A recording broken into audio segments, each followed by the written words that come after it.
Yeah, we're streaming all this to YouTube. So hopefully, use these as reference of what we talk about today. That's really why I like doing it. The stuff that we talk about is so visual. And admittedly, it's so complex. There's a large sequence that we go through. And the technology that we use is demanding. I don't like to sugarcoat it. This is not easy stuff. So it's good to have this visual reference to go back to when you're doing your homework and understanding the process. Okay, so let's just kind of explore what we're going to be focusing on this week. So specifically, as I talked about earlier, we're going to be spending our homework time this week, or you're going to be spending your homework time this week, creating a low-resolution Army Jeep. Now, how we get to this end result is pretty cool. As 3D modelers, it's our responsibility, and I'm putting responsibility in finger quotes here, to recreate reality. What's the fastest way to get to this end result?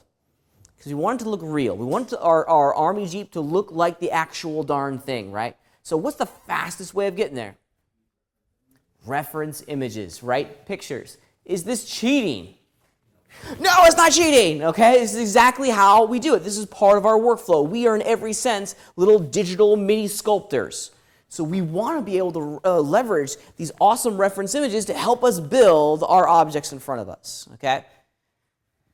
People get uncomfortable because they think it's like, oh, I'm copying someone else's work. Well, yeah, you kind of are, okay? But you're not copying their work. You're copying the image, okay? You're copying the object, okay? You're recreating that object. Now, there's a direct correlation to this outside there in the production world. Let's pretend that the universe has aligned and the powers that be have granted me my dream and I'm working on the next Star Wars film, okay? So that's my goal in life. I've always wanted to work on a Star Wars film. I was about this close on Star Wars Episode 2, like this close, yeah. And once that ship sailed, I basically kind of said, okay, well, there goes that dream, okay? I won't go into the details of it, but I was close, let's put it that way. I was in the right circles, because to get into Industrial Light and Magic, it's more than just talent. You have to know the right people, and you have to have a foot in the door, and I had the foot in the door, and I almost got hired. So once Episode 3 wrapped up its production, I kind of kissed that dream off. But now that we're getting annual Star Wars films now, haha, awesome, okay? That dream has been rekindled, and I'm trying to get back in there. Anyways, let's pretend I'm working on a Star Wars film, right? J.J. Abrams comes to me and says, Pat, here are the new designs for the X-Wing Starfighter, right? Am I just going to make whatever the hell I want to make? No, I'm going to make the image that he gave me, right? Because he's the director, he's in charge. I'm making his X-Wing Starfighter. I'm making his Millennium Falcon model, okay? The director, the creative supervisors, the entire pre-production team has solidified on this idea that this is what it's supposed to look like, right? They hand it over to me as a 3D modeler. It's my professional duty to create the image that they gave me, okay? We are building a muscle here. As 3D modelers, we have a grand responsibility to create the imagery that's been provided to us, but also infuse our own fingerprint on that creative model, okay? Because we are kind of like miniature sculptors in this. We'll talk about opportunities for fingerprints here momentarily. So we have to get really strong in this process of using backdrop items to help create our models, because it is something that we will absolutely do out there in the real world. Now, I've given you guys some really great reference images. I'm kind of old school when it comes to reference. I fundamentally believe that if you're making something, you have to have reference images to guide you in that process. The link under your resources tab is going to give you a nice small collection of reference images that will help you build your low resolution Army Jeep. I've already downloaded it. Let's check it out. Oops, that's Moto. Oops, I didn't want to hide others. There we go. So here's the folder of assets that I've given you. If you take a look at it, there's just a couple things in here. Of course, we have some photographs. Now, I love me reference photographs, okay? This is the actual Jeep that you're going to be building. Can we use this photograph over in Moto as a backdrop item? No, not really. No, why not? Because it's not perspective. Yes, absolutely. It's got perspective infused into the picture itself, right? Is this something that we should just discard and move on? No. What does a photograph like this give us? Of? What a Jeep's supposed to look like. Bingo. So it gives this proportion. It gives us spatial relationship. It tells us precisely how big the wheels are, in their relative location to the mud flaps, and their relative location to the headlamp and the hood. It gives us accuracy. In every sense, as 3D modelers, when we begin modeling something like this, we have to turn into miniature subject matter experts on this shape. Because if you can't tell me the location of every nut and bolt and the purpose of all of these details, how in the world do you think you're going to recreate this thing in 3D? Okay? Every one of you guys probably had a vision of a 1942 Army Jeep in your mind. Okay? You had that picture drawn automatically, probably, for you. If I was to tell you to go and build that vision without reference images, the end result would more likely than not be not accurate. Okay? It wouldn't proportionally look correct. There'd be certain details that'd be in the incorrect locations. The reference images are going to get us all on the same page and ensure that what is created matches the reference image. Okay? In addition, a reference image like this also tells us a tremendous amount about how the light interacts with the surfaces on this object. So it's more than just geometry in moments like this. This gives us material characteristics as well. We now have a starting point for how we need to set up the material in our shader tree to help us get this final result. Okay? We can all very, very quickly see how the light interacts with the matte metal surface of this Army Jeep. The surface characteristics of this Army Jeep is very different than what you'd see on, like, a high-end supercar, right? That's very shiny, very reflective. The function of this Army Jeep determines its material characteristics, right? This is a war horse, right? This is a thing. This is something that they take into battle. So is it going to be shiny and pretty? No. It's just got to work, right? So understanding how the light interacts with that surface is awesome. Okay? It allows us to get to that end result much faster. Okay? Now, we want as many reference images as we possibly can. One reference image isn't going to do it. We want a whole bunch because we want to be able to see this Jeep from as many different angles so that we can understand the totality of the shape that we're being asked to create. Now, from the front here, I can see the smallest kind of inclination of the gas tank chilling on the back, right? Without a reference image that shows me precisely how big that gas tank's going to be, I now have to be creative, okay, which is not a bad thing, and come up with a crazy idea of how big that gas tank is going to be. How is it being held to the back of the Jeep? How big is it? What's its dimensions? Well, all that information is going to be given to us by a reference image.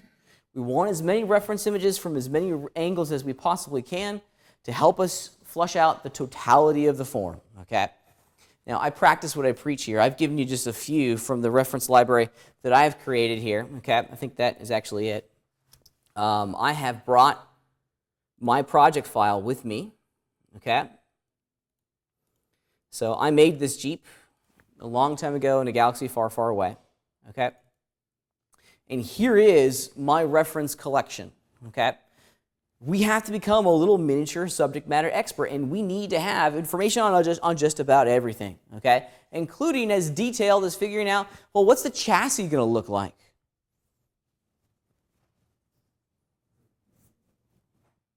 Things like that. Surprisingly, reference photos like this give us a tremendous amount to extract. And there's an axe on the side. I could spend some time trying to figure out in my own mind what an axe looks like, or I can just go grab a reference image real fast. I can model this thing in about 5 minutes, okay?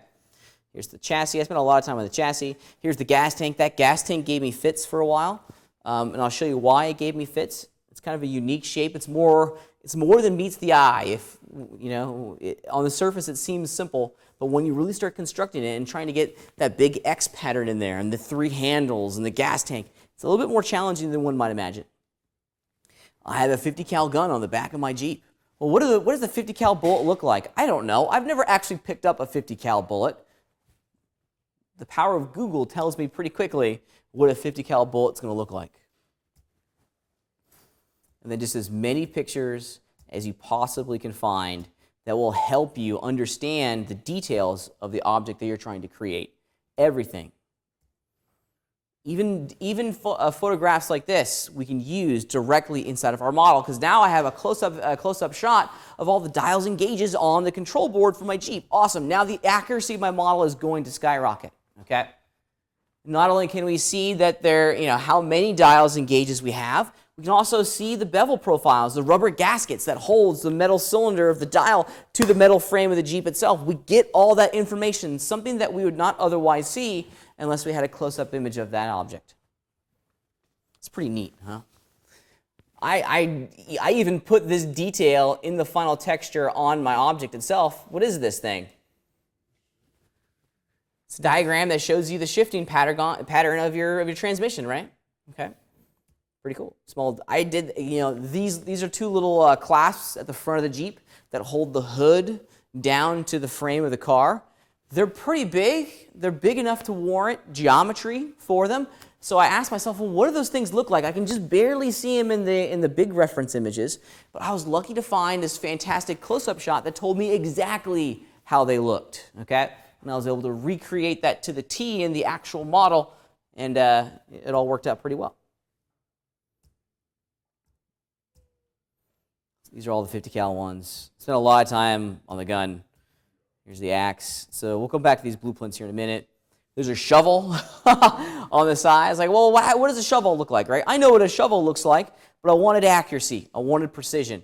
And I used this to help me quickly get to that end result. I don't think it's all of them. Yeah, no, that's not all of them. I must have started halfway through. Yeah, this is the type of investigative kind of, journalism that you'll have to do to understand the shape that you're making. Okay. This is something that I do on all of my projects. The first thing that I start off doing is just doing reference collection. I spend like a good day, like a good 3-4 hours, just finding as many images and understanding the object that I'm trying to make. Okay. This is usually the part of the process that people skip. Why would you imagine that people skip this? It's the not so fun research part, right? So when you're doing an English paper, your English professor probably tells you, go and do some research on this one subject matter, right? And oftentimes we choose to ignore his or her advice and just write our own opinion of what we believe the issue is, right? At times, the accuracy of our statements and opinions are just wrong because we skipped our research, right? This is not the fun part, but it's the most important part. We are setting the foundation. If our foundation is set on bedrock, the rest of our model is going to go awesome, right? If our foundation is set on sand, it's going to get washed away in the tidal wave of the modeling process, okay? And it's also not what we as 3D modelers want to do, right? What do we want to do when we start a project? We just want to jump in and start making it, right? We want to start throwing down some polygons and running with it, okay? Immediately. We don't want to have to hit the timeout button, stop, think about it. That's not what we as artists want to do. We just want to start making stuff. I get that. But if we do slow down, pause, and consider precisely what we're creating, the final result is going to be much, much stronger. I created a render a while ago. Let's see if I can find it real fast. Here we go. Oh, you know what I should do? I apologize. I should have dragged this to my desktop because the performance of playing back a high-resolution image off of a thumb drive is never going to be great. There we go. So I made this Jeep. This was a personal project a long time ago in a galaxy far, far away. And I'm showing you this not to show off my awesome modeling skills. It's really not the idea. It's to demonstrate the modeling stages that we're going to have to go through to get to that high-resolution result at the end of the process, right? So this is what I came up with. Okay. Now the first thing that you're going to see here is, of course, the actual model itself, the geometry. Finished, ready to rock and roll. At the end of this process, you'll be able to create something like this, and it's looking pretty good, right? It definitely suspends disbelief. We believe that this is a true object. The details that we weaned and extracted from the reference image are allowing us to get to that. The rainbow checker are all the UV maps, which is the pattern. And then from the reference images, I was able to go in and paint custom textures across the entire surface of my geometry. Okay? And of course, that's the final result. Okay? Pretty cool, huh? I wouldn't have been able to do this if I didn't have that excellent, excellent, excellent resource of all of my reference images. Okay? This level of detail requires reference. Pretty cool, huh? This is a little bit more high resolution than a game engine can handle. This is more like the feature film world. This is absolutely a feature film process. I think I have probably 20 some odd textures that I'm using to describe my Jeep. So not something that we would historically want to do in a game pipeline, but if I'm working for ILM, that's something we can do. Huh?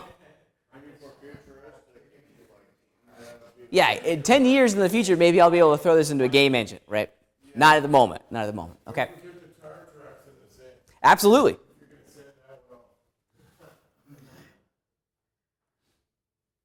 So here's the actual model itself of our Jeep. Okay. There's a lot going on in here. Okay.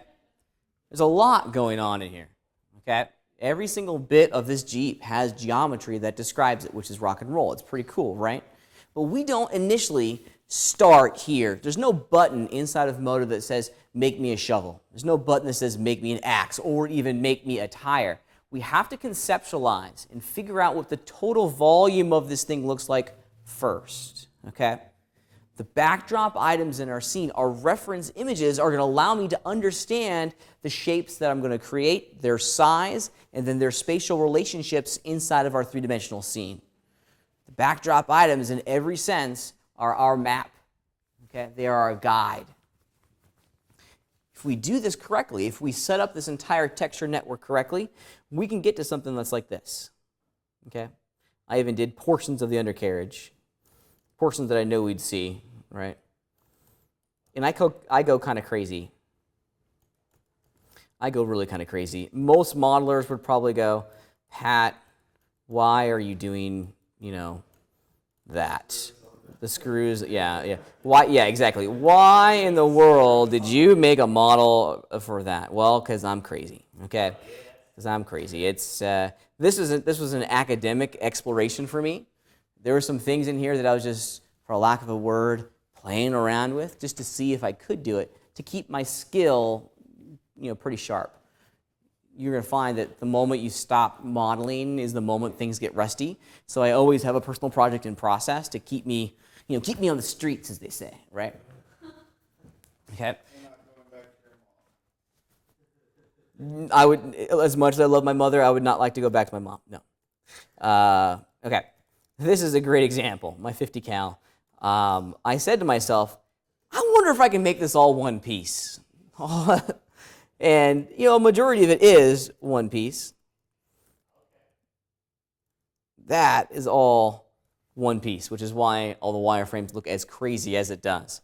This is not something that I would suggest that you do in production. If someone was paying me to build a 50 cal, I would not do it this way at all. Okay, this is an academic exploration to see if I could do it, not if I should do it, right?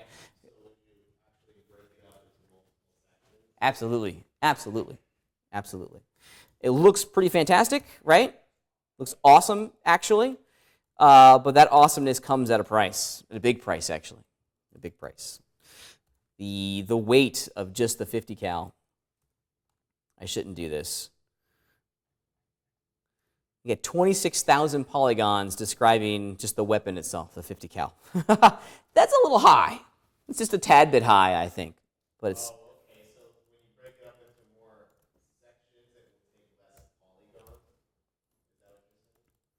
Yeah, I wouldn't have the weight, the polygonal weight of the body of the 50 cal would be logarithmically lighter if I didn't have everything welded together as one piece. Okay. So let's talk about what we need to do as artists to get us to this point. This is a cool model, but how do we start? As I mentioned earlier, the beginning of our process is the most important. we want to make sure that we're setting our foundation on bedrock, on stone. To do that, we need to use some reference images like these, the blueprints. These blueprints are invaluable for us. They're line drawing blueprints that describe the totality of the shape that we're making from an orthographic view, right? So unlike the pictures of our Jeep that we saw in that hangar, they're completely devoid of all perspective. The lines in the drawing aren't bending and warping back towards the vantage point. And in essence, everything is nice and flat. These are the types of images that we want to build from, okay? And only these, because we'll get a more accurate representation of the shapes that we're trying to model inside of Modo. And I've given you a couple to start off, just the front, the side, and the top. When you're choosing to build the 3D model, you need to have at least 2 reference images to use as backdrop items. Why? Why not just one? Yeah, go ahead. Because you need the y-axis, z-axis, and x-axis. Yeah, depending on which image that you choose, you're going to lose depth or height information. Now, from the front here, I can definitely see how wide the Jeep is, and I can see how tall the Jeep is, but how long is it? I don't know, right? I'd have to guess. That's a good question, right? It's a good question. If we had 2 or more reference images at our disposal, we can very quickly fill in the blanks, here's the side, and establish how long this Jeep is. So you got to have 2, preferably 3, right? From my own personal experience, I've noticed that we tend to only get reference images from the front and from the side. Those are the 2 that you'll see the most. The top is usually the one that's missing, okay? Why? Oftentimes, these blueprint images are derived from photographs. Why is the top one, you think, often not there? People can always take a picture from the top. Absolutely. If you're doing like a Bugatti Veyron, right? One of these, $2 million cars. I don't know why. I would feel so bad driving a $2 million car, right? I would be panicked at every moment driving a $2 million car. You hit a rock, and all of a sudden, it's like the damage is like $100,000. Anyways, okay. If you're driving a Bugatti Veyron, if I want to make a model of that, I can very easily take a picture from the side, click, walk around to the front, click, and then make some line drawings of it, right? It'd be very difficult to get a picture of the top, because then I'd have to have like a ladder, a really long arm, to get a top-down picture of that car itself. So you more often see front and side versus everything else, okay? We're working off of some line drawings. We're working off of a historical image or an historical object. So we have top information, which is pretty cool. Let's jump over to Modo and start talking about how we're going to use these, because the grand challenge this week is that we have 3 backdrop items. Count them, 3, the front, the side, and the top. How are we going to create a network, okay, that allows us to work off of all 3 of these images simultaneously? That's the challenge, okay? Before my mind separates itself from this idea, I just want to remind you guys so they don't freak out. Of course, you get the stream this week, but the working with backdrop images video and aligning backdrop images video is a regurgitation of what I'm about to say, okay? So you get a lot of reference, a lot of love this week on how to set up this stuff. So we need to import all these backdrop items into Modo. How do I do this? Yeah, so we can do, Mitch, go ahead. Add layer. Add item, backdrop item, right up here at the top. Excellent. That will absolutely work, and you can see that it pops in down here. Let's name this thing real fast. This is going to be reference of the front. Here we go. And then with it selected, of course, down here in our Properties tab, we have access to the most important channels, because this defines precisely which backdrop image is going to be placed in my scene and a number of other important values. Let's get an image in here. Right now, this container is empty. You can see it chilling at the origin of my scene. If I go into my clip browser, we'll go Add Clip, Load Image.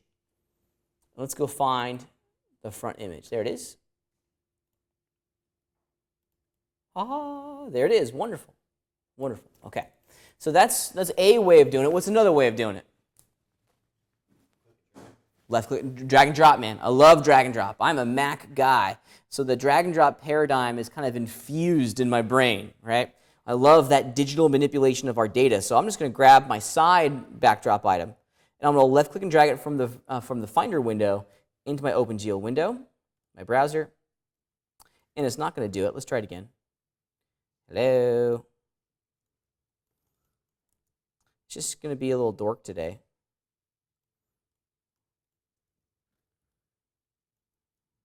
Let's try it again. Make sure I'm not in the archive. Go.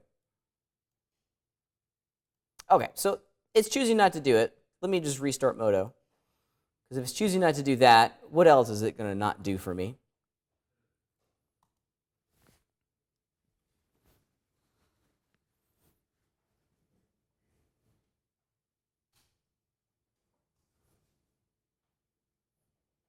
Oh, the beach ball of doom. There we go. Awesome. Let's start this process over again. There we go. So there's my front. Let's name it real fast.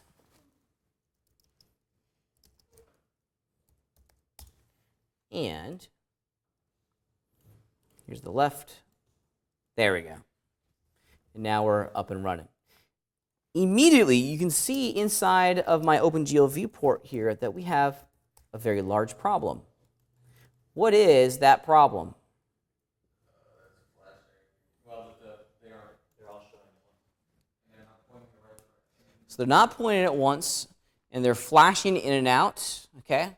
That's called Z-fighting, and basically what that means is that we have two polygons that are just sitting literally right on top of each other. And the computer doesn't know which one to display, so it's flickering in and out. The default location of all backdrop items inside of our scene is the origin, so it makes sense that they're sharing the exact same spot. Now, what do I need to do to my side backdrop item?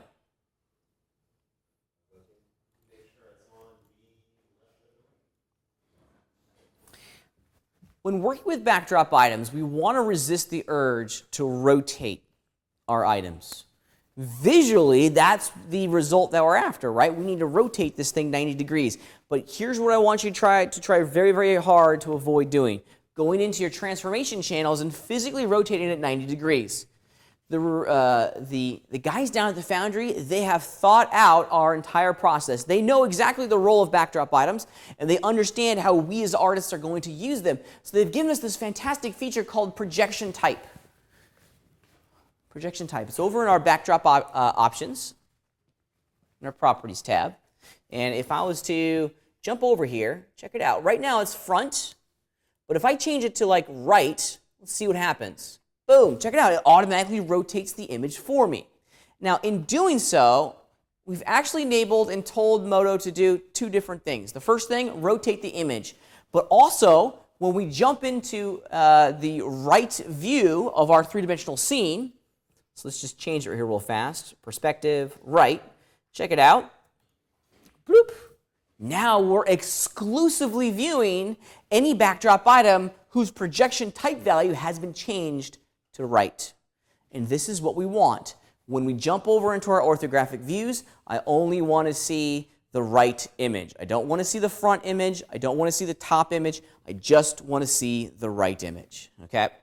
Now, we have a couple little issues here with our side backdrop item. Can anyone tell me what a few of those issues are? Who said that? How do you know that, Andrew?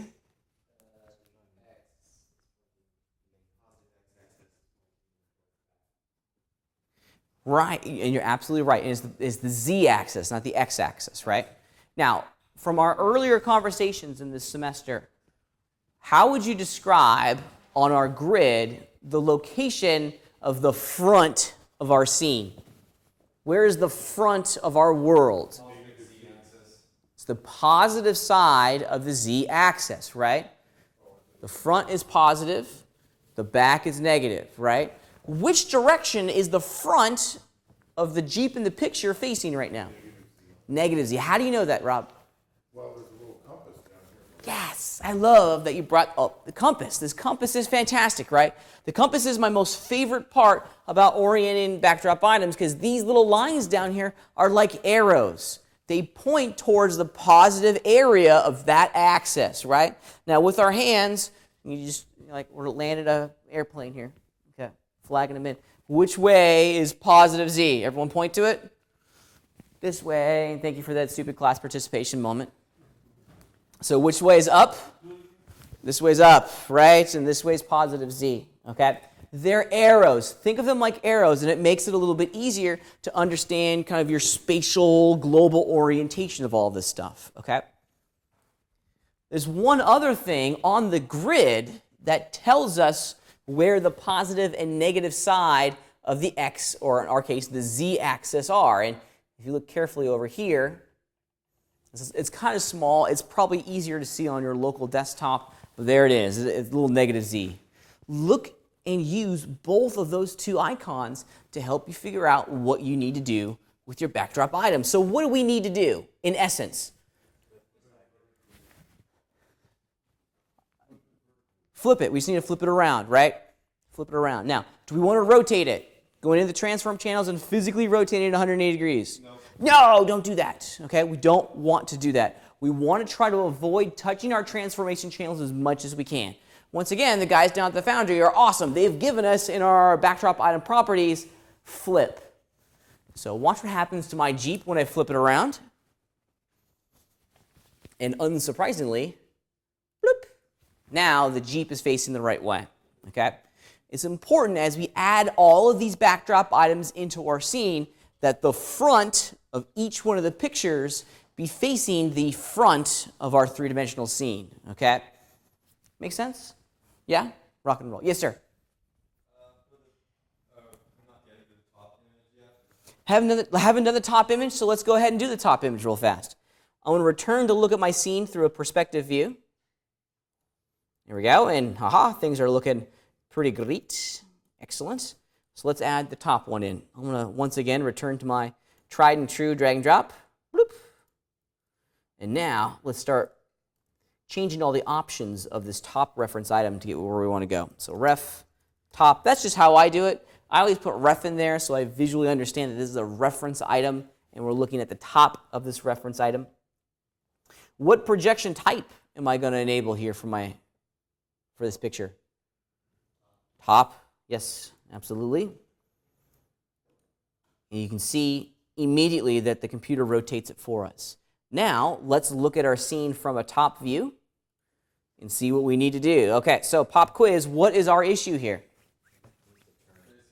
Yeah, so now and only now are we allowed to go mess around with the rotation channels. Because flip is not going to give us what we want, right? Flip is just going to take the front of the Jeep and have it go like that. Okay? I could flip this thing until the cows come home and it's never going to face the right way. What way do we want the bumper facing inside of our Jeep? Or inside of our scene, excuse me. Huh? Positive Z. Okay, positive Z, the front bumper. Front bumper, I'm sorry. Which would be, is it the bumper or is the fender in the front? I can never remember. So the front of the Jeep needs to be facing the positive Z. Hitting that flip button is just going to do this. So now I'm allowed to go in and rotate this thing 90 degrees along the y-axis. Ah, wonderful. Wonderful. Now that we have all the pictures facing the correct way and their projection types kind of dialed in, we have to advance into the next step, which is aligning all of these images to an appropriate place on the grid. So the first step is importing them. The second step is aligning them to the positive side of the z-axis, so getting them all to face forwards. The third step is aligning each one of them to the grid. Right now, it's pretty difficult for me to see the grid behind all these backdrop items. Does anyone have a solution to this? Bingo. And you can do all three of them at the exact same time. So I'm going to go back over to my item list I got my bottom one here selected. If I hold down the shift key and grab front, it'll do a gang selection and basically select everything in between. And then downstairs in my properties tab, I'm going to change their transparency to 70. Now that's just where I start. It's a nice kind of middle ground here that gets us into the conversation. Okay? Now I can see through the image to the grid lines behind it. Once we do this, we have to start thinking like a chess player. We have to start thinking 8 or 9 steps ahead. Okay? Where was the transparency? Yeah, it's in the Properties tab. Yours is getting cut off. Do the little double arrows. Oh. Yeah, there you go. So once we got this kind of set up, we have to start thinking like a chess player and examining our modeling practice 8 or 9 steps ahead, right? I'm all about doing half the work for twice the benefit. Okay? Is this a symmetrical object? Generally speaking. Yes. Yes, for the most part, this is a symmetrical object. There are some asymmetrical elements in here, or unsymmetrical elements like the steering wheel, the pedals. But for the most part, the chassis, the body, the wheels of our Jeep are identical on the left side and the right side. Okay? With that said, maybe we can use our mirroring tools to help us duplicate the other side. I can model half of the Jeep, then mirror it across the x-axis, and it will create the whole shape for me. Kind of like our basic train that we did a number of weeks ago, just kind of at a level of more detail. Yeah? The red line is the center, right? But it's partly off of the origin. It totally is. It totally is. So we have to now start looking at the picture and the pixels within the picture in relationship to the grid itself. Because right now the computer has automatically placed the entire container of the backdrop item at the origin, but the pixels inside the picture may not be centered inside of their own local container, right? It's because of that mirror. Yeah, no, that's absolutely right. It's because of that mirror. If you look at the distance over here from this wheel to the edge of the picture and this wheel to the edge of the picture, it's different, okay? It's different. It has everything to do with the side mirror. So now we need to start making local adjustments to our backdrop items to get them centered around the origin of the scene. I've gone ahead and done you guys a solid, made it a little bit easier, and I've created this red line for you. So now I'm just going to go in and move this so that the red line is close, and that's pretty close for me, okay? Center of the Jeep, the picture of the Jeep inside of the center of the x-axis. So I'm going to want to do this for all 3. I've done it for my top. Let's view my scene from the front. Let's do it here. I'll grab this reference item. This one's way off. There we go. And you'll have to use some discretion on this too, okay? Let's look at it from the side. Now, there's nothing for me to do from the side, right? I've been centering the top and the front image around the x-axis. Well, that's over here, this is the axis that we don't get to work with, all right? So we've done the symmetrical parts. Now let's think about how we're going to, so we've done the x-axis. We've aligned all of our images to the x-axis. Now let's align all of our images to the y-axis, which is up and down. So the side of the Jeep is in place? The side of the Jeep's in place. Yeah, you got it. Yeah. Yeah, we can't move the side of the Jeep along the x-axis, right? We can only move it along the y, which is up and down, and forwards and backwards along the z. Okay? So we've done the red, the x-axis. Let's do the green, the y-axis. And let's do some conceptualization here. Where are we going to put this Jeep, the picture of the Jeep, in reference to the y-axis? I love it. Right on the ground, right? Right on the ground, which is the XZ plane, as it's called. I think that's a natural place for this. I think it's a great place to go. So let's do that real fast, okay? And over here, they give us a great understanding of where the tires touch the ground. Let's do that one real fast. I'm going to move it up until somewhere right around there. I got lucky on my first try, which never happens, and that's pretty good. Okay, now let's return to view our scene from the front. And I'm also going to do the same here, right?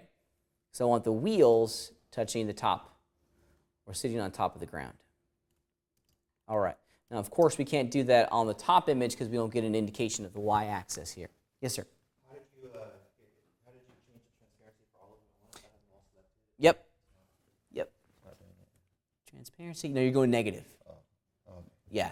I had 70%. Yeah, right. It's a little different than Photoshop. Right. Yeah, in Photoshop, 100% opacity is opaque, 0% is transparent. In our world, it's kind of reversed. Okay. All right, so at this point, I'm pretty happy with what I have, but I'm not done yet. I've imported the image. I've aligned the image to the positive area of the z-axis. I've aligned the images to the grid. Now, the fourth and final stage of this process is aligning the images to each other. Okay? Question? Do we want to pull the front forward or leave that at origin? We will in a minute. We will in a minute. We'll get there. We'll get there. That's actually the last thing that we want to do. Absolutely. And as a reminder, I have 2 additional videos that are self-contained in D2L that talk about this process as well. So you get lots of access to this info. Okay. So now we have to ensure that all of these reference images are aligned to each other, because one or more of these images may be larger or smaller than each other. The whole idea and the goal of this is that I want to be able to describe the geometry for a wheel in the side view, and then have it be matched up perfectly to the reference images when I look through my scene from the front. Okay, so let's do this real fast. Now, here's the part that I would really recommend that you do. Okay, in your mind, you have to create a master image. Choose one as the master. For me, almost historically, it's going to be the front image. Okay, we're going to make the front image perfectly aligned to the grid, and I think we already am. Let's just triple check.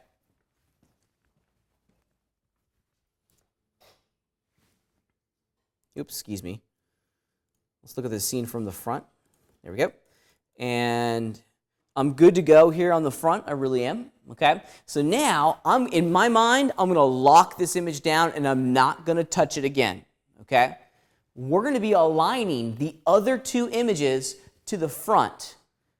If you were to keep monkeying with the front and editing this location, you're going to find yourself in this infinite edit loop, and nothing's ever going to get aligned to each other. So the master image, you got to lock it down in your mind. Don't touch it again, because this is going to become the point of reference for the other 2 images, the side and the top. Yes, sir? Can you lock it like in the right bar? You can. Actually, if you wanted to physically lock it down in the item list, you certainly can. You're more than welcomed and encouraged to do that. If you right-click on any item, it's down here. It's lock, unlock. Okay? You're more than welcome to do that. You'll get a little padlock showing up next to the icon in your item list. I'm not going to do that because I'm just not. I just know that I'm not going to touch it. All right. So here's what we need to do. We're going to align the front image to the side image. And then finally, we're going to do the front to the top. Notice that the front is the common denominator in all this one, right? The master image. So let's do the side image first. Now, what we need to do is that we need to find features that we can easily see in the front image and in the side image. Features of the picture. So look at the front image real fast. What can you see real quickly that we can easily see again in the side image? Features of the Jeep. The wheels are a good one, right? We can easily see the height of the wheels in the front image and in the side image. So that's a good thing for us to align our images to. So in order for us to get to that point, or in order for us to be able to align these images together, we need some reference geometry. So in an empty mesh item, I think I'm just going to use a cube. I want to draw out just a thin cube and then position it vertically so that the bottom edge of that cube is touching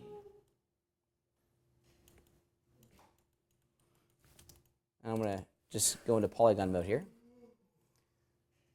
Touching the top of the tire. And you'll have to make some judgment calls as to where the top of the tire is. It's right around there, okay? I'm going to use the center of the y-axis as my secondary point down here at the bottom.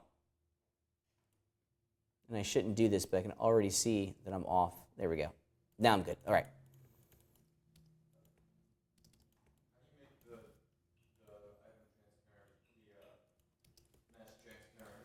Got it. So if you can't see, if your geometry isn't transparent, it's a viewport property. Hit the O key. Under drawing and control, you want to make sure that overlay down here in the background imagery option is enabled. You're welcome. Okay. So basically what I have here is two defined points of reference. The middle of the y-axis, which is represented by that dark black line on the grid, is one reference point. And then the bottom edge of that cube is the second reference point. Okay? Let's jump over, and you know what I'm going to do? I'm going to make that two-dimensional cube a three-dimensional cube by extruding it. That way I can see that bottom polygon from the side. Let's look at my scene from the top, and I think we're darn close. We're darn close, but we're not perfect, and I like perfect. I'm sorry. I want to move that front polygon forward so I can get a good sense from the front. Yeah, see how? So, and I apologize, it may be difficult to see because of this projector, but can you see the selected polygon there? It's slightly orange, okay? That orange polygon represents the top of the wheel in the front image, right? Now, from the side image, what's going on? It's too high, right? So there's two things that we need to immediately look at. The location of this reference item to the grid, and I think I'm there. Because remember, the other point of reference is the grid, so I'm good down here. So what this tells me is that this image is slightly too big. So I'm going to scale it down. And I'm going to scale it down, and then I'm going to change my action center to origin so that my tool handles go down there.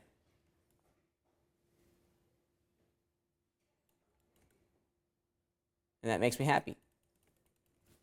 It's exactly 1% smaller.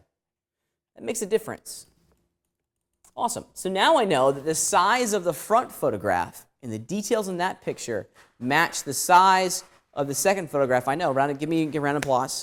The class next door is clapping for me. Sorry. The folks in the live stream are probably going, what? That's the weirdest thing. Yeah.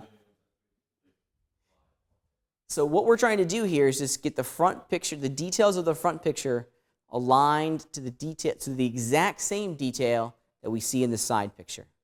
Eric, you had a question? I'm selecting the side view, and I'm choosing the move, and it's moving the mesh.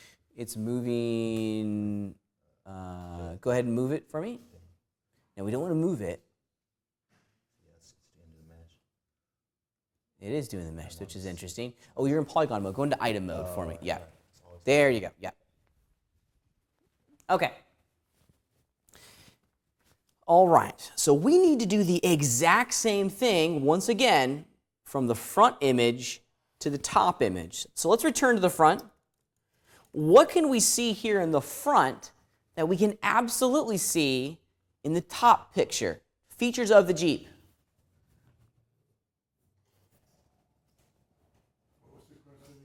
What features of this picture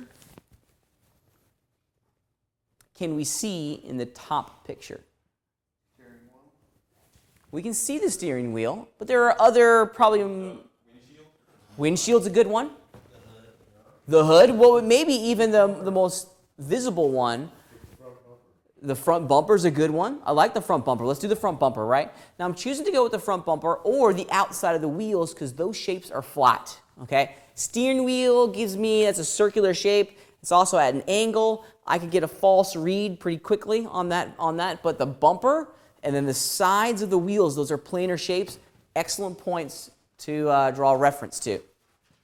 I'm going to continue to use my little basic cube here, but I'm going to rotate it 90 degrees. There we go. And I want to move it. Let's just do the front bumper.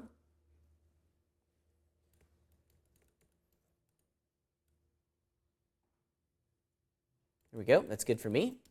And then I'm going to double click on it to select the entire cube, edit, copy, then edit, paste. I'm going to immediately move that duplicated mesh to the other side of the bumper. Right there. So what I've done is I've basically sandwiched the bumper with two cubes. Okay? Let's look at this from the top. And what can you tell me?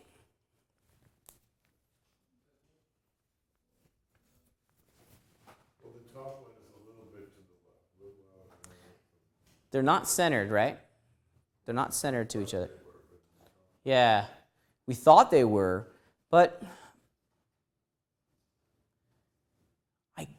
for me, I'm starting to wonder, is the bumper a symmetrical object? Maybe it's not in the picture.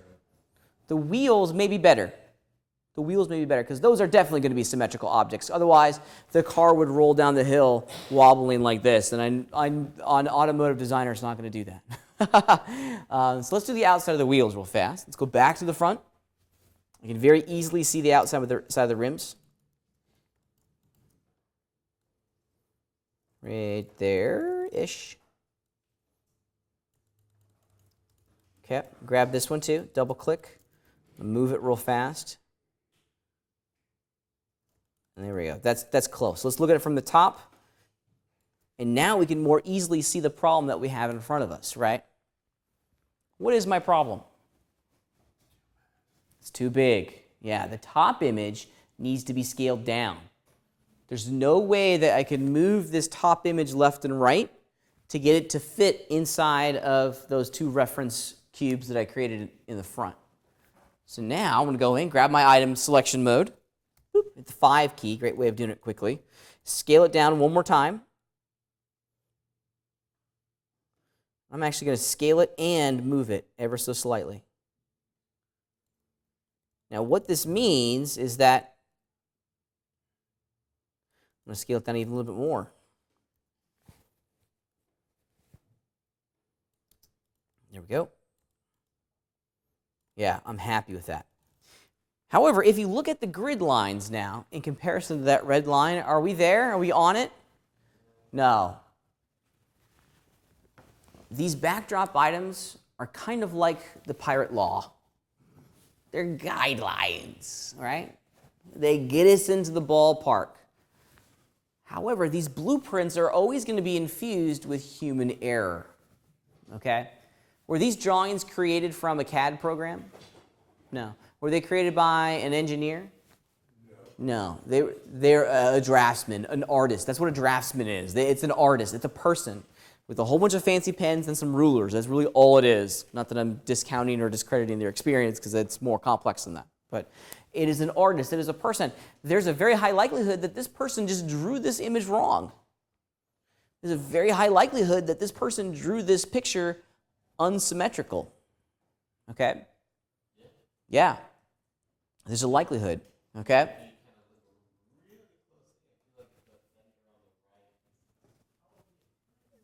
It's a little bit different, right? There's inconsistencies in these drawings. Right. Yeah. These small little minute problems are going to become very visible to us, right? Because we have the luxury, yeah, you got it. We have the luxury of perfectly straight planes that will show us small little warpings and lines. You're going to see this all over the place. It will drive you crazy if you don't kind of accept the idea that this is the blueprints are only going to get you literally to about the 40-yard line, okay?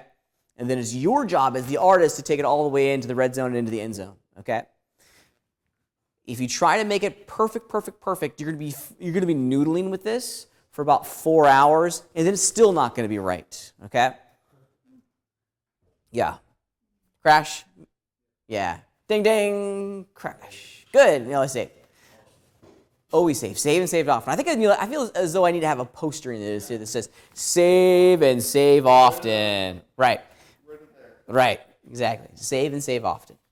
So things are looking really good for me. I'm pretty pleased with what I've come up with, but now we need to start dialing it in a little bit.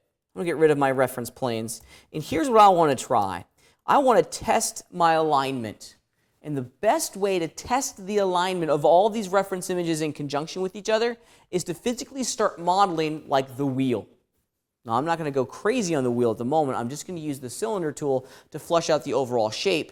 But I should be able to draw it cleanly and quickly from the side. Let's do it real fast. Okay. Just made a perfect circle. I'll use the move tool to get this where I want it to go. Yahtzee, somewhere right around in there, and now I'm just going to scale it up proportionally to match the size of my wheel. Okay.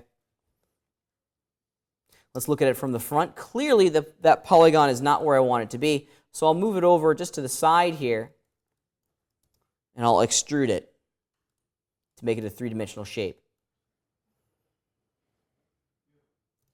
All right, so there is the total extents, if you will. This is the bounding box. This describes the total volume that this wheel takes up. Clearly, there's some profile things in there that I need to change. Obviously, I'm not done, okay? But this is the total extents of this wheel. It looks awesome from the front. Looks awesome from the side. Everything matches. The geometry matches the reference. Looks good. Let's look at it from the top. Now, a lot of folks would begin to panic at this moment, right? They begin to panic. Don't panic. We do, however, probably need to look at where we need to position the top reference item along the Z. Because we moved it left and right and we scaled it down a little bit, but we didn't really figure out where it needs to go along the Z axis, okay? This little piece of geometry here gives me an indication of where I need to move my, my backdrop item to, right? Because this is the front of the wheel from the other two images, right? So if I move my reference item down some, we can start getting the alignment that we're after. Like so. Something like this. Okay, good. Happy with that. I'm happy with that. Now the width here, this is a good indication of where the madness, okay, is going to come from. Okay, let's do it one more time. Sometimes, yeah, you're going to have to pick and choose. You're just going to have to pick and choose here. Let's do the front bumper. I'm testing the geometry here. Oops, excuse me. Now it should be, where did that plane go?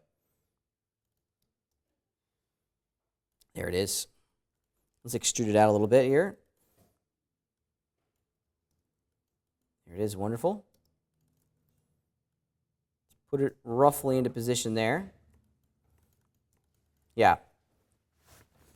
So, let's look at it from the front. That's perfect. Look at it from the side. That's pretty perfect. Now there's a bend in there, so we may not be getting a positive read on that bend. Yeah, and it's at an angle too, which is giving us a false read. Okay, but we're pretty close. We're pretty close. Now the width here is of concern to me. See how the width of this bumper is much larger than its background reference? Okay, that's of concern to me. Let's experiment in scaling down once more. Scaling down, moving. Let's just see. I'm just experimenting here. Because if your foundation is set on bedrock, this whole process is going to go a lot easier. Let's see. Okay, I'm going to copy and paste this other wheel. Copy, paste, fire off the move tool. Now I got two. If I put it over there and look at it from the top, does it match up? No.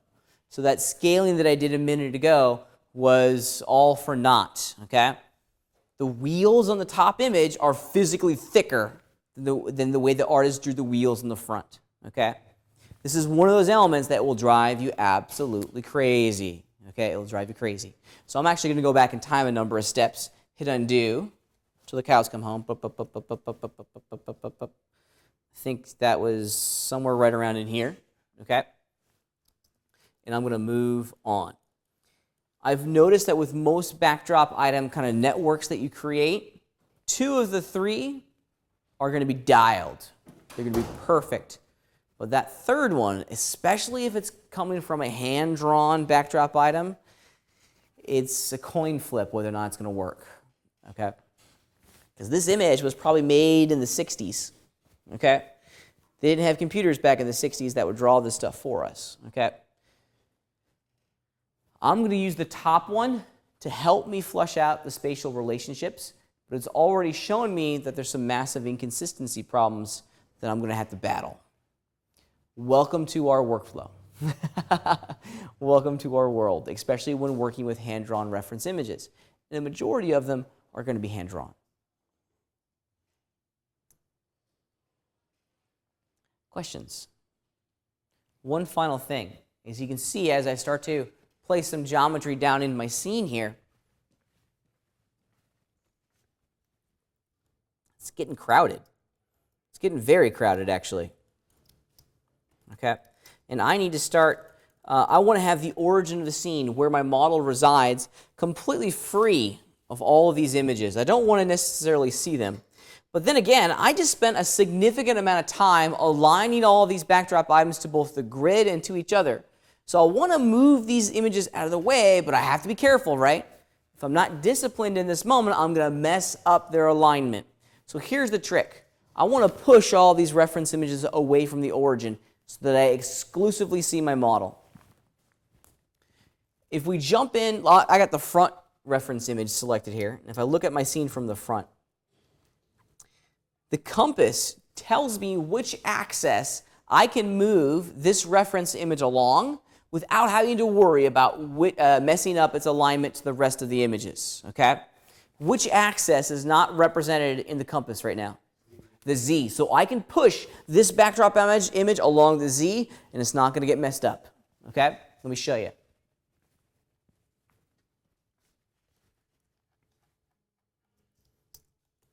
So I'm going to fire off the move tool, and I'm going to move it exclusively along the Z. I'm going to push it way back over there. Okay? If I look back here in the front, everything's perfect still. Okay? Everything's matching. Let's do the exact same thing from the side. Which image or which axis is not represented in our compass? Yeah, exactly. Yeah. It's the red one. It's the x-axis, so I can move the side image along the x-axis. It's not going to mess up its alignment. And then by a process of elimination, the top one can be moved along the y-axis. It's not going to mess up its alignment. Okay? Now, in doing so, what we've done is that we've cleared out the origin, and I can just focus on looking at my model when I'm looking at my scene through a perspective view. I don't want to be cluttered, or I don't want to have my view be cluttered by all these reference images, because it's just going to occlude the most important thing, which is the model, right? Okay, that's the one thing I want to see. However, I want to be able to jump around into these orthographic views and see those reference images and use them to help me model. Okay? This is what we want to be able to do. We want to be able to work fast. We want to be able to go in and align things to our models quickly, and that looks pretty good. Of course, from the front, it's not going to be the same. I want to be able to go in and use these backdrop items to help me understand the volume that I'm crafting, the volume that I'm creating here.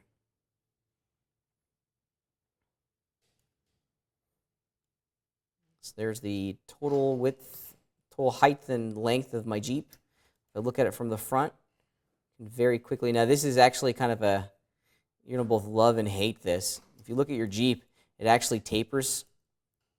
This is the total width of your Jeep, right? But it tapers. As it goes down into the hood area, it narrows. But from my backdrop item, or because of those backdrop items, I've been able to very quickly get the result that I'm after. Basic, simple shapes. We've used basic, simple shapes to create the wheels and what will eventually be the fuselage of my Jeep. Now we need to start going in and editing these simple shapes. Last week, and actually over the past couple of weeks, we spent a lot of time talking about the bevel tool. And the bevel tool is awesome, right? But now I want to be able to take this building block, this cube that represents the body of my Jeep, and begin to slice and edit it so I can transform these new edge loops into something that represents what will ultimately be the final form of my Jeep. And a minute ago, you probably noticed from the top here, we have a very defined taper. You can actually see it in the image itself. The outside of the fuselage goes right here, and then right about there, it angles in, and then somewhere underneath the windshield, somewhere maybe right around in here, there's another angle change. I want to start establishing that angle change. Let's do it real quick. Now, we're going to be using, the side image doesn't give us too much information. The front image, we can kind of see maybe where that taper begins. So we'll have to guess. Okay? Let's do it. I'm going to go into my mesh item, and I want to show you some really fantastic tools. And let me do this on a new mesh item. That way I don't screw up what I have. I'll simply do it on a very simple cylinder. Whoop, okay. So here's some simple cylinder. And I must have done, excuse me for a second. I forgot that the default edge segments here are set to 12. I want that to 1. There we go. Awesome. That's what I'm after. Okay. So I want to be able to go in and start adding new edge loops into my model here. And currently I have my wireframes turned off. Let me turn them back on for you. There we go. Okay. However, before we start, let's get some vocab underneath our belts. What is a loop of polygons? Yeah. Polygons that are joined together in basically a pattern. I like it. Another great way of thinking about it, it's a row of polygons, right? It's a row that wraps all the way around the model and connects back onto itself, right? In a loop. Loops come in 2 different flavors. We have polygon loops, then we have edge loops. On my cylinder here, we have both at the moment, okay? I'm in my polygonal selection set, and this is a polygon loop. It starts here, that one's connected to that one, so on and so forth. And that row of polygons wraps all the way around the model and connects back onto itself over there. Does anyone remember the keyboard shortcut that allows us to easily select a loop? The L key. Yes, absolutely. Right. So if we hit the L key with 2 or more polys selected, the computer will select the rest of that loop. Okay? In addition, we also have edge loops that follow the exact same definition. Here's an edge. It's connected to that one, and which is connected to its neighbor, and it wraps all the way around the model and back boop, onto itself. Okay? Edge loop and poly loops. Okay? I want to add some new edge loops into the height of my cylinder here. You're going to be doing this a lot. You're going to see this momentarily in our Jeep, and there's some tools that will allow us to do this. Specifically, if we go over into the mesh edit category of tools, you'll find all of our edit tools. We're going to start off with one of my favorites called slice. I want to show you how it works. It's really easy. The slice command is like a laser. It's going to cut through anything where that laser path goes. It's going to slice it and add new edge segments into our scene. Let me show you how it works. With the slice tool turned on, I can left click and drag inside of my scene, and you can see the laser, that plane, slicing my mesh. Okay? I find working with the slice tool, it's best to slice things when you're looking at your scene from an orthographic view, because sometimes managing that plane can be a beast inside of perspective, okay? So if you look at your scene from the front or the side, it's a little bit easier to understand where that purple plane is. Let's look at it from the front. I'm going to drop the tool, go back in time 1 step, and let's just do it one more time. We'll slice now. So now I left click and drag, and wherever that purple line goes, you can see that I'm slicing through my mesh, which is pretty cool, okay? And there it is. And what we have created is a new edge loop. It goes all the way around our mesh. Awesome. Now with the new edge loop, we can continue modeling and editing our geometry. Whenever we want to change the plane, the angle of a surface, we have to have some edges there that define the beginning and the end of that plane change, okay? So the slice tools really are all about adding edges. Yes, sir. In the mesh edit edge mode. No, you can do slicing in poly mode too. That's my fault.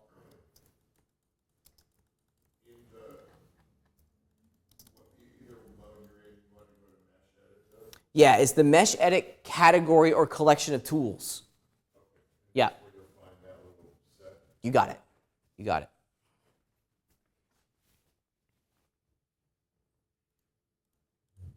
So slice is just a laser. Okay, wherever we go, it's just going to slice our scene.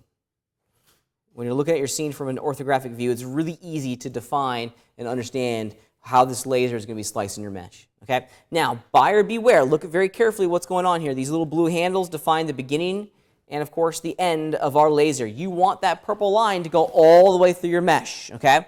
You also can click on the center of that purple line and move the line as a unit, which is cool. Okay? However, you don't want to do this. It's imperative that your purple line go all the way through your geometry. If you have it going halfway through, as we are seeing here, check it out. Did we create an edge loop? No. We now have n-gons inside of our scene, and this is bad. This is very bad. N-gons are a no-go for us. We don't want to create n-gons inside of our scene, okay? We want triangles and quad polygons. Only you can prevent forest fires, okay? The slice tool is incredibly powerful, but you have to be aware of how the tool works. Otherwise, you'll really damage your scene. It only goes halfway through our mesh right now, which isn't what we want, okay? A couple other things about the edge tool, the slice tool, and I bring this up because other classes are using the slice tool in big ways, and they're turning off certain features of the slice tool, and they're turning on certain features of the slice tool. So if you go over into the lab, you may see these things on and off, okay? So I want you to be aware of them. They're actually pretty cool. The slice tool I just find extraordinarily powerful. So here's a cool one. It's called split. It's down here in our tool options, or our slice tool options, split, and we'll leave cap sections on. This is really designed. The slice tool is going to behave the way it always has. But now, instead of infusing an edge loop, what it's going to do is that it's going to split my cylinder into two pieces, two discontiguous pieces, okay? And it's also going to cap them. It just created edges, yeah. You can see it up here. If I double click on this mesh, it's still a contiguous piece, okay? And it just infused an edge loop into my mesh. With split and cap sections enabled, so this down here, it's going to split it into two separate pieces and then cap those two separate pieces with an n-gon. It's pretty cool. It's pretty neat. Yeah, exactly. We just sliced it in half. Pretty neat. All right. The other thing that I want to show you, and I'm going to do this, just want to make sure, yeah, I want to grab all these guys and just move them down a little bit. It's still on the same mesh item, yeah, absolutely. So this is actually kind of neat. This next bit is a feature of slice that I absolutely love, but it's dangerous if you're not aware of what's going on, okay? It's called infinite. It's called infinite, this guy down here. Infinite is going to change the way the slice tool behaves. Instead of having a laser that only goes where the purple bar is, now that laser, that plane that we're slicing, is an infinite plane. And it's going to slice everything in our scene. Let me show you what I'm talking about. Here's the bottom half of that cylinder. Why this is cool is that I can be zoomed in like this and do accurate slicing. Okay? Let's just say I wanted to have a horizontal slice go right here on my mesh.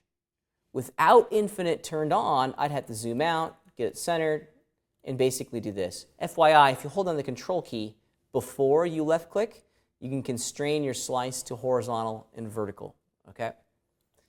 So without infinite, that's what I would have to do, okay? I'd have to zoom out and get all that kind of dialed in. With infinite, I can stay in the area of interest. I can stay zoomed in. I can stay right where I'm working, and then have it infinitely slice my scene. Let me show you. Let's turn it back on. The infinite options applied. I'll hold down the control key, and now check it out. I didn't even put that purple bar on my mesh, right? I put it off to the side, and you can see that it's infinitely slicing every single thing in our scene along that line. It's fantastic. I love it, actually. Yeah, go ahead. Including if you had the GCOM. Bingo. And I'm very, very happy you brought that up. Let's check it out. It may be difficult to see, but it's also slicing over here too. Oh, that's right. Let's put. Thank you. Let's get all this on one mesh. Let's do it one more time. So I'll do slice. Yeah, you can see it. Can you see it over there on the wheel? It's actually slicing right there on the wheel. Okay. Yeah, there it is right there. Now I combine them real fast. But infinite is infinite, okay? Without it on, the area where the purple line is, that's the only part of the mesh that's going to get sliced. When infinite's on, it's an infinite plane. This is fantastic. I actually like this option a lot, but with great power comes great responsibility, okay? Yeah. So one of the cool things about working, so this is clearly not the result that I want over here. I don't want to slice my Jeep. I just want to slice this little cylinder, okay? Can anyone tell me how I can ensure that only the cylinder is sliced? I'm going to leave infinite on. Could hide the Jeep, good solution. Could do that, that's a lot of work. When you're working off of it, think about my high resolution Jeep, okay? I got a lot of geometry on one mesh item. I'm not going to start cutting and pasting it to other different mesh items. It's a tremendous amount of work. How can I ensure that only the cylinder is sliced? Select it. Absolutely. Go back to that selection paradigm, that rules modo, right? Whatever is selected will be edited. If nothing is selected, as is right now, everything will be edited, right? So if I only select the cylinder, the slice tool is only going to slice the polygons on that object. Once again, you can see my Jeep over here. I'll run slice. What's being edited right now? Just the Jeep, or just that cylinder. I'm only slicing right there, even with infinite on. We can filter our tools based off of selections, which is pretty neat.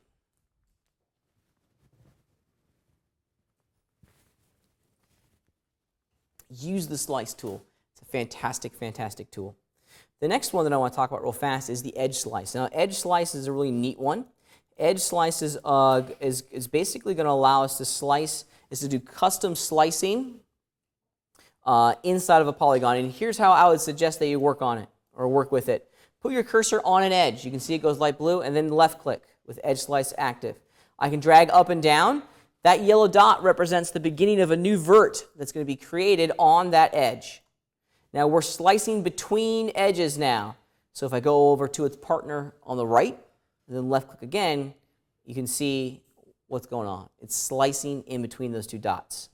Yeah, question or just stretching? Okay. And then we just keep going. Now this is a dangerous tool if you're not aware of what it's doing, because it's physically adding geometry. Because if you miss the edge, like I'm pretty disciplined and I only click until I see the blue, but if you miss the edge, you can actually slice on the center of polygons, okay? Now that's both a good and a bad thing. At times we'll want to do this to create some pretty cool inset patterns. Something like that, for example. So this is not necessarily a bad thing. We just have to be aware that it is a feature of the tool itself, that we can slice in between polygons too.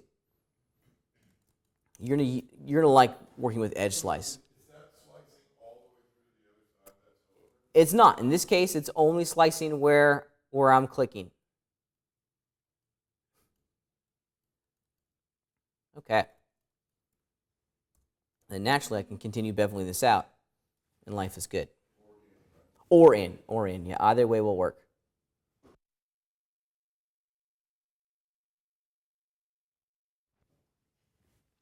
Yes, sir, go ahead. I have a quick question about the bevel tool. Yeah. When it comes to like organic and curve shape, why does the bevel tool and the extra tool push it out more or bring it in before when you click on the thing? Click on something you were trying to edit I don't think I quite understand. I'll tell you what, let's answer that question offline after class, okay? I got a couple more things I want to talk about, and then we can keep rolling with that, all right? Okay. Yeah, Eric, go ahead. Did you just bevel or extrude that? I just beveled it, yeah. You only really want to extrude when you're going from a two-dimensional shape into a three-dimensional shape. Everything else, bevel. All right, last but certainly not least, we have loop slice. And this is actually a really cool one, and I wanted to spend some time talking about it because this is one that you'll use a lot. Let's pretend I want to go in and take that loop of polygons on this top cylinder and slice it up. I want to have a whole series of new edge loops that are uniformly distributed along the height of that edge loop, or excuse me, along that poly loop, okay? The loop slice command, the loop slice tool, is going to allow us to do that pretty quickly. Check it out. Now, in order for the loop slice tool to work, we have to tell it precisely which loop to slice. It's an intelligent tool, though.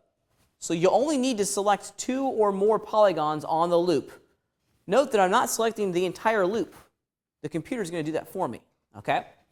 Now I can run back over to my mesh edit commands, fire off loop slice, and let's just take a look at it real fast. So here it is, loop slice.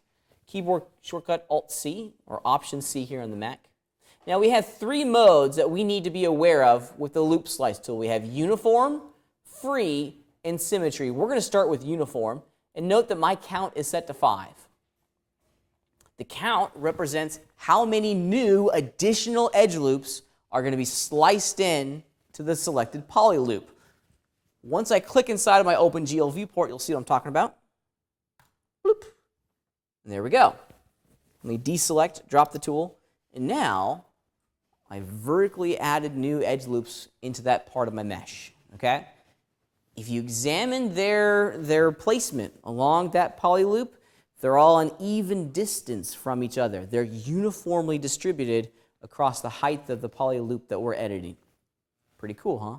That's the uniform mode of the loop slice tool. Now, at times, we're going to want to customize and place these new loops where we want them to go. I'm going to go back in time. Check it out. Run loop slice. This time, I'm going to change the mode to free. The free mode allows us to interactively place these loops where we want to go as we slice. Once again, I'll left-click on the model. It looks seemingly the same, but check it out. This little widget upstairs here, this little purple line, these are manipulation widgets. Each one of the triangles represents an edge loop that we're slicing in, and I get to change its location by left-clicking and dragging. That one goes there. There's the bottom one. So I can push and pull these around and basically customize where I want all these loops to go, which is pretty cool. Awesome. Okay. Now the last one is the symmetrical mode. And this is probably best illustrated by just doing it than talking about it. Loop slice, the mode set to symmetry. You really only want to do this when your count is set to 2, okay? And now we're going to get symmetrical loops. And I'm left-clicking and dragging in the interface here to interactively choose where I want those 2 new loops to go. So the distance between the bottom and loop number 1 is going to be the same as from the top to loop number 2. Those different distances are going to be uniform. They're symmetrical. So that's the loop slice tool. You're going to be using this often. Okay. Let's jump back over into our Jeep real fast and show how some of these edit tools can be used to very quickly define and begin to flush out our geometry. Let's get rid of all of that. Okay, so here's my Jeep. As I mentioned before, I need to start establishing the taper for the front of my Jeep, right? Well, I can see in the reference image that the taper begins kind of right about there, and then it's going to end right about there, and then there's going to be another angle change maybe right about here. So we need to define each one of those plane changes with an edge loop. Let's just grab the slice tool, turn off infinite just for the time being. I'm going to hold down the control key to constrain the slice key to a straight line. Drag it out, make sure it goes all the way through my mesh, and then position it where I want that transition to begin, right about there. Awesome. We'll do it one more time, right about here somewhere, I think. I'll put my cursor in the middle of the purple line, and I'm guessing here. Let's just put it right there, as that's a good guess. Okay? Awesome. Now what I can do, I can grab all those polygons. Oops, let's get rid of my wheel. Let's hide it. And grab all these polygons and begin to scale them to match like that. Okay? H. Scale that one down. And we are close. Okay? Let's do another slice, maybe right around in here, and I'm guessing.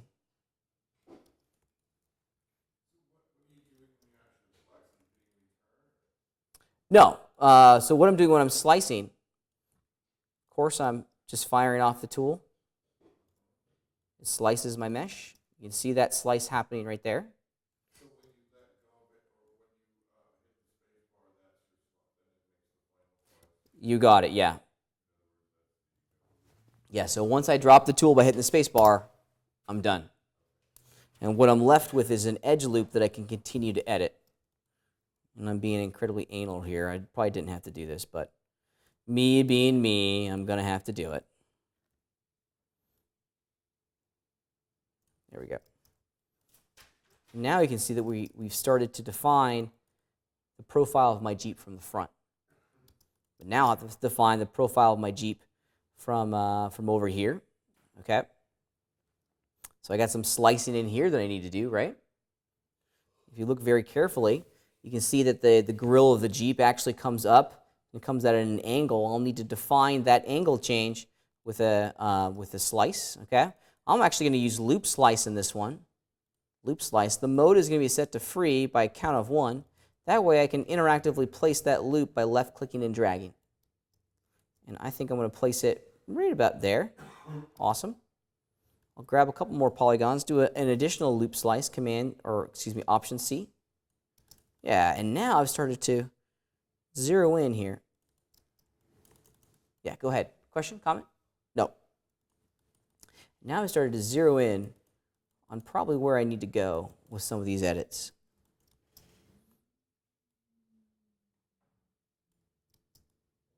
Oops, forgot to grab I should have grabbed the bottom ones too. We'll grab all of them initially. Now I can bring those in. Cool. Now these guys, there we go. I'll scale out. Oops, meant to grab that one, I think. Scale out, there we go. Now it looks like I initially scaled in too much here. So I'll have to go in and continue to work with this to get what I'm after.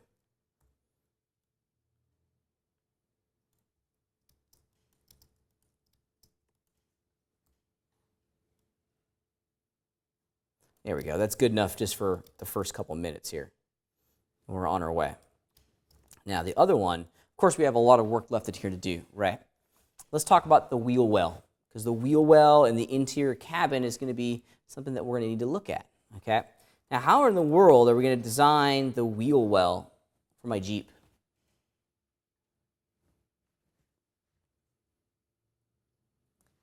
What basic shape is it? Circle. Right now we need to basically make a circular cut inside of a square object. Now a circle is really a whole series of arcs, right? It's basically 2 arcs in my mind. How do we define an arc, or how many points do we need to define an arc? 3 or more, right? I'll point that defines the beginning, the end, and then the middle point of that arc, right? So let's do 2 of those 3 real quickly, right? Because I can just grab my shape here. With my slice command, I can define, oops, it didn't grab slice, I'm sorry. I can define the beginning of the wheel well, somewhere right around in there. I'll hold down the shift key and control, I'll refire the tool, and I'll slice the end of the wheel well. Awesome. So now, let's get rid of this. Those polygons in there represent the width of the wheel well. I want to have a whole series of evenly distributed edges. So maybe what command, I need to add some new loops in here. What command will help me get me evenly distributed edges? To slice in uniformly spaced edge loops into this area. Loop slice. If I change my mode back to uniform, I don't know, let's put it to like 5. Bloop. Now I have a whole bunch in there, okay? How am I going to use those? Well, let's experiment on how we can use them. Because we have some other geometry in here that's going to, for lack of a word, get in the way. These loops in here are important. They're important because they define the front of the Jeep. But back here, they really don't do a whole lot, excuse me. So here's what I'm going to do. I'm going to deselect them going that way. I want to move them up to almost the top, somewhere right around there. Same with these guys.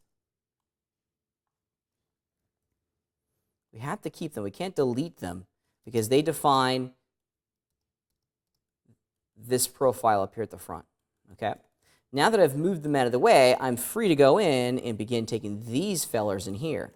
Okay? The new ones that I added, excuse me, and check it out. I'm going to start moving them up. Move them up. Deselect. Move those guys up. Oops, excuse me. Deselect. And move that one up. Now, let's start sculpting this a little bit more because it's clearly way out of shape.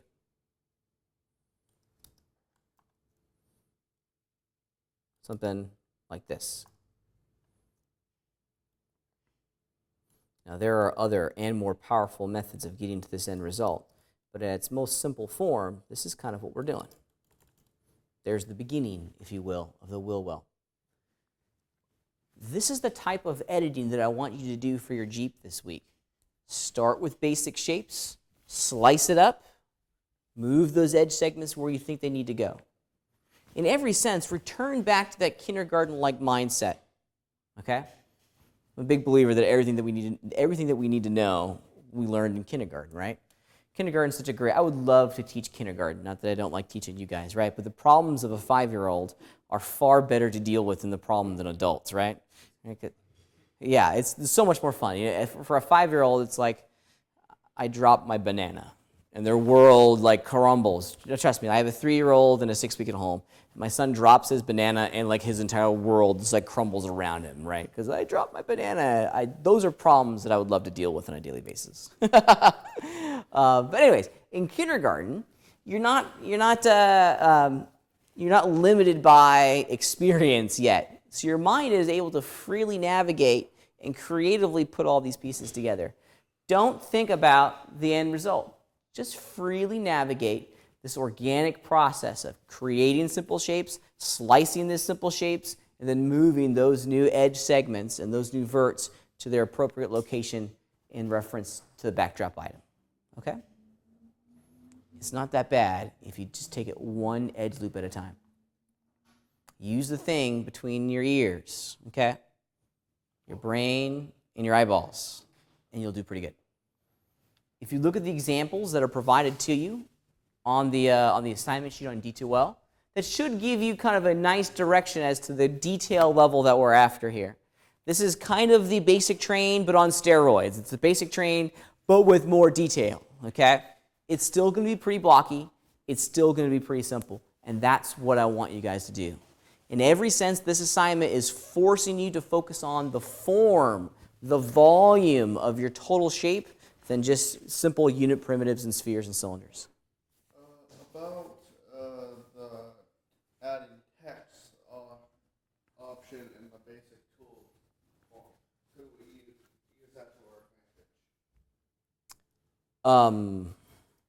Yes, if you would like to add text to your shape, do it.